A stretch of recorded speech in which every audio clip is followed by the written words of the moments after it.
Welcome to QDL. QDL is your look at who and what is making news in the world of quality. I'm Dirk Ducharme, Editor-in-Chief for Quality Digest. If you have gone shopping for, pretty much anything, you know that the global supply chain disruptions are still an issue. The problem started, as we all know, during the pandemic as China and then Europe and then the US basically shut down. Demand for various products got completely out of whack as demand for certain products exploded and then disappeared completely for others. So, think toilet paper versus business suits. Container port operations in particular were overwhelmed as, think about it, warehouses filled up with whatever was on the container ships before COVID-19 arrived, so all that stuff got dumped into the container ports. And this was happening even as demand dried up because of the lockdowns. So even today, says today's guest, every link in the supply chain is out of alignment. Think of a sixth grader on one side of a teeter-totter and a kindergartner on the other end. With us today is Lisa Anderson, president of LMA Consulting Group. Hi, Lisa. Thanks for joining us today. Hello. Glad to be here. Hey, great. The teeter-totter was a great example of kind of what's going on in the ports. Can you kind of just briefly describe what are some of the issues that are going on in big container ports? You're in Southern California. You've got a huge one near you, the big container port in Long Beach. Kind of logistically, what's happening for them? Absolutely. So it is still completely out of alignment. In essence, the wrong products are in the wrong place at the wrong time, at the wrong cost, to be sure. So the reason is that, like, as you said, we got out of alignment with the pandemic. We still have a significant labor shortage. We're also, of course, have people out with COVID. There aren't enough truck drivers. There's definitely issues with the regulations associated with truckers and how to navigate those. There's like a surplus, to be sure, of empty containers that are filling up all available spaces and can't seem to make their way back on the container ships to go back to Asia. So it's causing conflict. There's limited chassis, and that's what you would have to unload the container ships, and they stay with the container ship, or not with the container ships, with the product. So there's a significant, there's just not enough chassis. There's all the warehouses are full. I mean, pretty much if you name an issue, we still have it. And it's just not getting better because it's just so out of alignment, and the prices are rising, and people are out that we just can't get it back together. And from what I understand, at least in Long Beach, I'm not sure about the other ports, but I think part of the problem too is just because of, I think, union regulations and so forth. They're only allowed to work so many hours. So I don't believe the port is 24 hours, or at least it wasn't. And I think that's part of the problem too. Is you're not running 24 hours a day. You're absolutely right. That is another issue, and the unions are not too keen on significant automation. So our ports aren't nearly as automated as like the ones in China, as an example. Okay. So what is the status right now of the global supply chain? I know a lot of your clients. Obviously, you're a supply chain consultant, so you have a lot of clients that you're dealing with that are having to deal with this problem. What is the status for them? What is kind of the overall status? So I work a lot with manufacturers and value add distribution companies. And in essence, they are constantly waiting for items to arrive. So they're experiencing significant shortages, extended lead times. That's probably the main thing they're experiencing. And of course, rising prices. They get one price increase, and then the next order it easily be another price increase. It's very difficult to keep up with the price increases and just finding having enough stock to serve their customers' needs. So it's a struggle on a daily basis, and they're having to innovate and do other things to accommodate. So how are they coping? What are some of the methods they come up with to kind of stay in business and keep their products out there and keep selling? Well, like as you said, it's quite been quite the battle to do that successfully. So some of the things that I've seen working most effectively is what's called sales and operations planning, or sales inventory operations planning. And what that really means is getting a better handle on what future demands are going to be from your customers.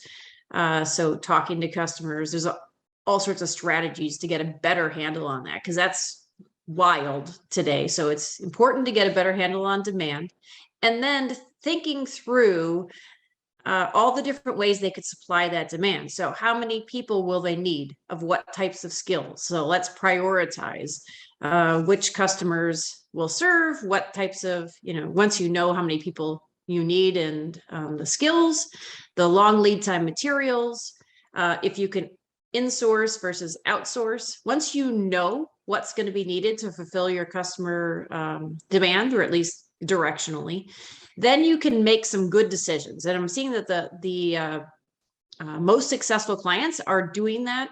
They're getting ahead of it, and then they're making proactive decisions to, maybe serve the more profitable customers, serve strategic customers, rationalizing SKUs.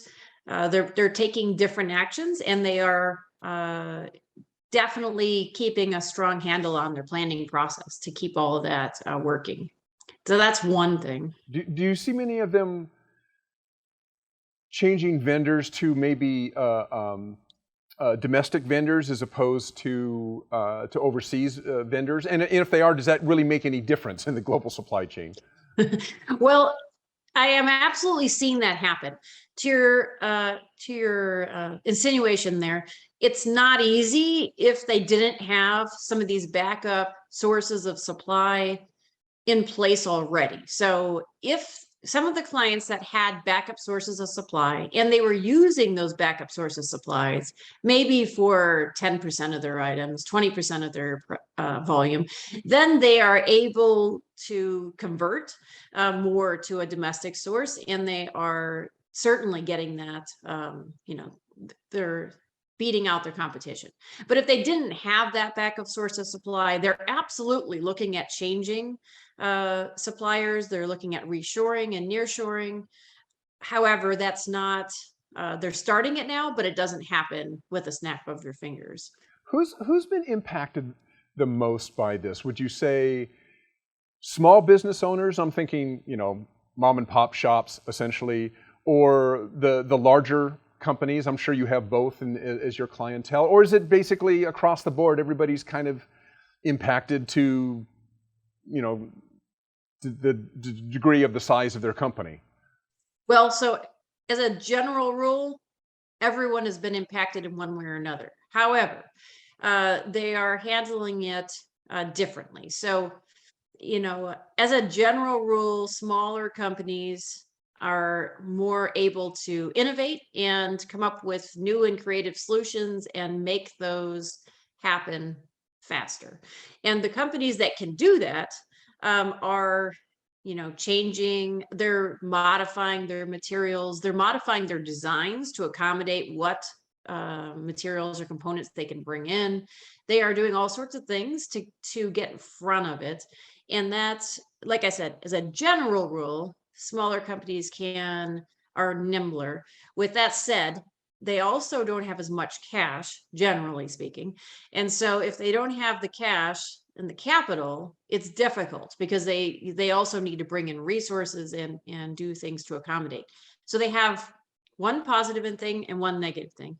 On the other hand, the larger companies, generally speaking, have cash, and they could throw money, if you will, at resources and other solutions, but they may have a more process-oriented or bureaucratic structure. So what I'm finding is that the smarter small companies and the smarter large companies are doing really well.